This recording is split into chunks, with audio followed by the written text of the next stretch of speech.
მოგესალმებით ძვირფასო მეგობრებო. საქართველოს ევროპული არჩევანი არა მხოლოდ ჩვენი თაობის, არამედ საქართველოს ისტორიულად განსაზღვრული არჩევანია და მეტიც, ეს არ არის მხოლოდ პრაგმატული არჩევანი. ეს ჩვენი იდენტობის განუყოფელი ნაწილია. ჩვენ არ მივილტვით ევროპისაკენ მხოლოდ იმიტომ, რომ იქ სიმდიდრეა, განვითარებული ეკონომიკაა, ყველაზე სრულყოფილი განათლება და ჯანდაცვის სისტემა. არც მხოლოდ იმიტომ მივილტვით, რომ ახალგაზრდებს დასავლეთში ყველაზე მეტი პერსპექტივა აქვთ მათი ნიჭისა და უნარების გამოსავლენად. და არც მხოლოდ იმიტომ მივილტვით, რომ ხნიერი ადამიანები ყველაზე უკეთ არიან იქ დაცულები. საქმე იმაშია, რომ ჩვენ თავად ვიყავით და ვართ დასავლური ცივილიზაციის განუყოფელი ნაწილი და სვლა ევროპისკენ ჩვენთვის სახლში დაბრუნებაა. ჩვენი კულტურა, ჩვენი ხელოვნება, ჩვენი მწერლობა ევროპული მრავალფეროვნების ერთ-ერთი განუყოფელი და უნიკალური ფერია. ჩვენი სახელმწიფოს ძლიერება, ჩვენი ოქროს ხანაც ხომ დასავლეთთან არის დაკავშირებული და გაჭირვების დროსაც იმედის თვალი ყოველთვის დასავლეთისკენ ჰქონდათ მიყრობილი ჩვენს დიდ ქართველებს, სულხან საბას, ილიას, იაკობ გოგებაშვილს და სხვა კიდევ დიდ ქართველებს. ჩვენ ვართ ერი, რომელმაც მთელი თავისი ისტორიის მანძილზე არაერთხელ და ძალიან მკაფიოდ დავაფიქსირეთ, რომ დასავლური ერი ვართ და არასოდეს ავირჩეთ სხვა გზას. ჩვენ ეს დავადასტურეთ არა მხოლოდ ღრმა წარსულში, არამედ უახლეს ისტორიაში. ჩვენ ეს დავადასტურეთ მაშინ, როდესაც 1918 წლის 26 მაისს დამოუკიდებლობა გამოვაცხადეთ. ჩვენ ეს დავადასტურეთ მაშინ, როდესაც 1918 წელს ევროპაში ერთ-ერთმა პირველებმა მივანიჭეთ ქალებს საარჩევნო უფლება და ჩავატარეთ თავისუფალი და მრავალპარტიული არჩევნები. დავადასტურეთ მაშინ, როდესაც 1921 წელს მივიღეთ ევროპის ყველაზე პროგრესული კონსტიტუცია.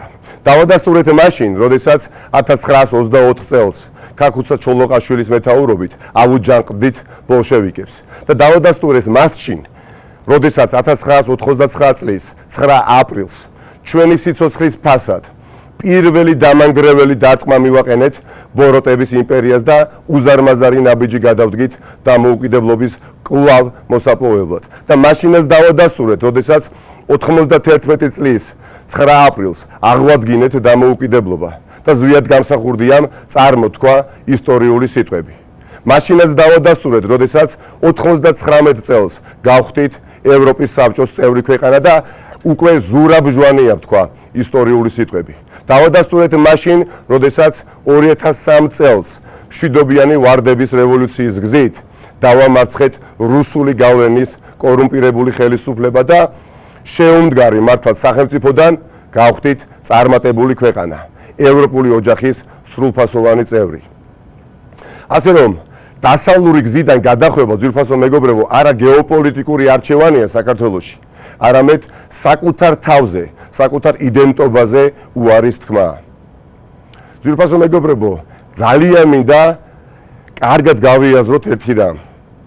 დასავლურ და ევროპულ განვითარებაზე კონსენსუსია თანხმობა ჩვენ საზოგადოებაში იმდენად მაღალია, რომ ვერცერთი პოლიტიკური ძალა ვერცერთ დროსა და სივრცეში ვერ გეტყვით ღიად და გახსნილად, რომ ჩვენ აღარ გვინდა ევროპა და დასავლეთი. ვერ გეტყვით. მაგრამ მისი ქმედებითა და ღირებულებებით შეგიძლიათ უტყუარად ამოიცნოთ, ვინ გადაუხვია საქართველოს საიმედო ევროპული ვექტორიდან, ვინ გვაგუებს ნელ-ნელა აზრს, რომ შეგვიძლია უარი ვთქვათ ევროპაზე.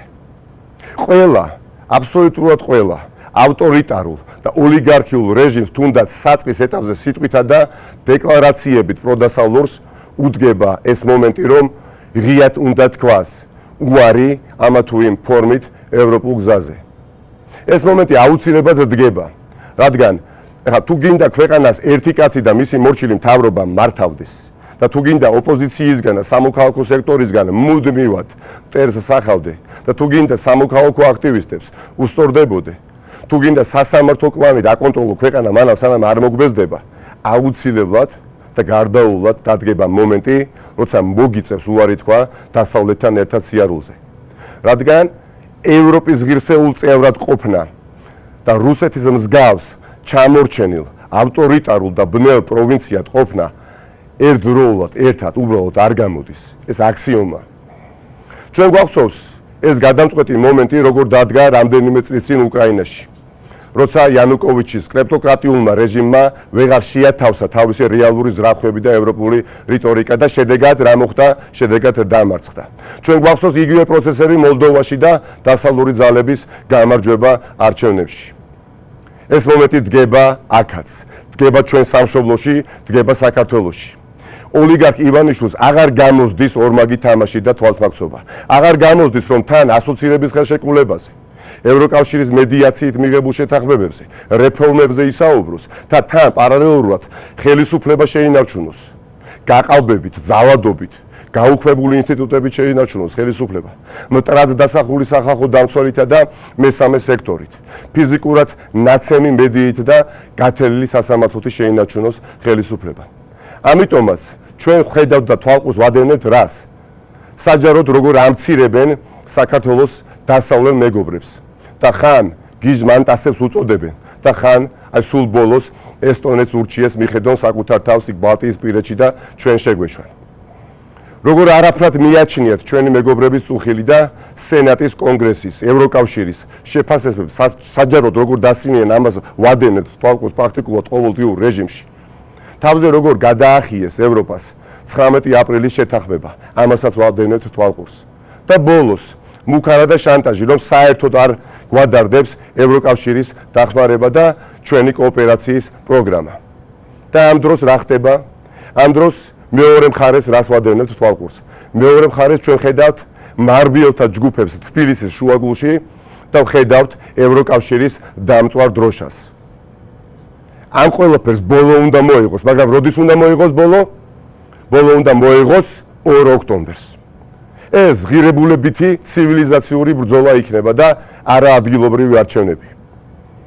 ძვირფასო მეგობრებო, ჩვენ შესაძლოა არ მოგწონდა 19 აპრილის შეთანხმება და ეს არც არასოდეს დაგვიმალავს არც მე და არც ჩემს მეგობრებს და რატომ არ მოგწონდა?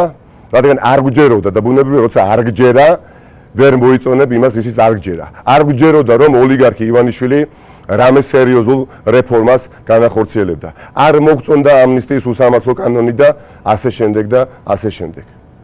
სამწუხაროდ, ძალიან სამწუხაროდ ბევრ რამეში მართლები აღმოჩნდით. იმის ჩათვლით, რომ ქართული ოცნება არაპირებდა თავისი ხელმოწერის პატივისცემას და ეს მხოლოდ დაძაბულობის დროებითი ჩახსრობა იყო და არა კრიზისიდან გამოსავალი. მაგრამ ახლა ყველა დეტალი მნიშვნელობას კარგავს და ფერმკრთალდება მთავარ სათქმელთან შედარებით. ბოლო დღეების მოვლენები ევროკავშირის დახმარებაზე უარი ყველაფერს თავის სახელს არქმევს თუ არ არქმევს, უბრალოდ მეგობრებო. რა თქმა უნდა არქმევს. მე მინდა აგიხსნათ, რომ 300 მილიონ ლარზე მნიშვნელოვანი, ანუ იმ 75 მილიონ ევროზე გულისხმობ, ამის უკან რეალურად რა დგას? ამის უკან ჩამალული პოლიტიკური განაცხადია. საერთოდ არაფრის შუაშია საგარეო ვალზე შეთხზული ტყუილები. საერთოდ არაფრის შუაშია, რაც ღარიბაშვილმა და კობახიძემ თქვეს. აქ მთავარი პოლიტიკური განაცხადია, მეგობრებო. და რა არის ქართული ოცნების ეს მთავარი პოლიტიკური განაცხადი? არაფრის ფასად აღარ გვინდა ევროპული რეფორმები. ჩვენი ხელისუფლებაში ყოფნა უფრო წინაა, ვიდრე დასავლეთთან ურთიერთობაო. აი ეს არის მათი მთავარი პოლიტიკური განაცხადი. ესაა ღია განაცხადი საგარეო პოლიტიკური კურსის ცვლილებაზე. სწორედ ეს ბოლო განცხადებები, რომ დახმარებას არ იღებენ თურმე, რაც ევროპული გზიდან გადახვევის საბოლოო და ყველასათვის ნათელი მტკიცებულებაა. გახდა ბიძგი, რამაც მეც და ჩემი მეგობრებიც მიგვიყვანა გადაწყვეტილებამდე, რომ გადავდგათ ნაბიჯი, რომელიც კიდევ უფრო დაგვაახლოვებს და შევკრავს ყველას, ვისთვისაც ძვირფასია საქართველოს ევროპული მომავალი. მიუხედავად 19 აპრილის დოკუმენტში ჩვენთვის მიუღებელი გარკვეული დებულებებისა, რის გამოც აქამდე ჩვენ ხელი არ მოგვიწერია ამ შეთანხმებისთვის, არსებული უმძიმესი სახელმწიფოებრივი რისკების შეფასების შემდეგ მივიჩნევთ, რომ შექმნილ მდგომარეობაში ვალდებული ვართ დავდგეთ საკუთარ მოსაზრებებზე და წინააღმდეგობებზე მაღლა და ხელი მოვაწეროთ 19 აპრილის შეთანხმებას. ჩვენ ნაციონალური მოძრაობა ხელს ვაწერთ 19 აპრილის შეთანხმებას, რითიც ვაცხადებთ ჩვენს მზაობას და ხაზს ვუსვამთ ჩვენს რწმენას, რომ სხვა პროდასავლურ ოპოზიციურ ძალებთან ერთად გავიმარჯვოთ 2 ოქტომბრის რეფერენდუმში. ჩვენ ნაციონალური მოძრაობა ხელს ვაწევთ შეთანხმებას, რომ არ ახდეს ქართული ოცნების ოცნება და დასავლელი პარტნიორები ამ არასაიმედო ხელისუფლების გამო არ დისტანცირდნენ ქართული ხალხისგან, რაც საბოლოოდ მხოლოდ ქვეყანას დააზიანებს და ქართულ ხალხს. ასე უფრო გავიმარჯვებთ და შევინარჩუნებთ ჩვენი ქვეყნის ცივილიზაციურ არჩევანს, იყოს დასავლური ოჯახის წევრი.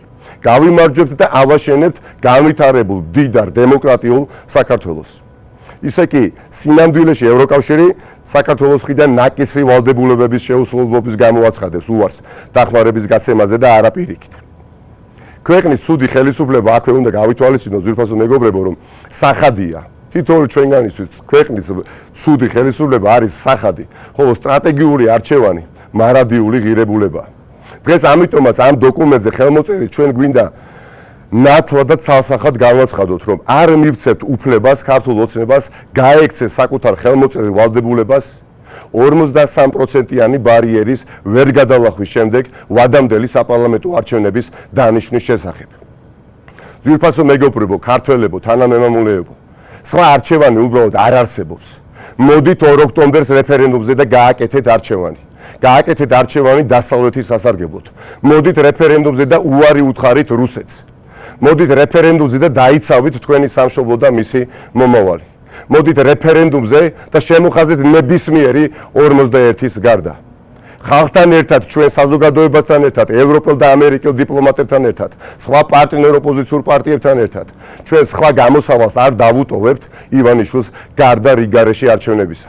დიახ, 2 ოქტომბერი რეფერენდუმი იქნება. დიახ, ოცნება მარცხდება ამ რეფერენდუმში. დიახ, მთელი პოლიტიკური სპექტრი ამ საკითხში ერთად ვართ და დიახ, დასავლეთი ჩვენს გვერდით დგას. და აქედან გამომდინარე, ჩვენ ვიღებთ გადაწყვეტილებას ჩვენი ხელმოწერით დავადასტუროთ, რომ ერთი თვის თავზე ჩვენ რეფერენდუმზე გავდივართ და 53%-იანი ბარიერი იქნება ის განაჩენი, რომელსაც ქართველი ხალხი გამოუტანს ხელისუფლებას. ეს მთავარი საკითხი უკვე წონის ახლა ყველაფერს. ერთ მხარეს ვართ ჩვენ ყველა, ოპოზიცია, საზოგადოება, დასავლეთი. მეორე მხარეს ივანიშვილი და რუსეთი. ეს ბრძოლაა, ხალხო. კითხვის ნიშნები აღარ არის.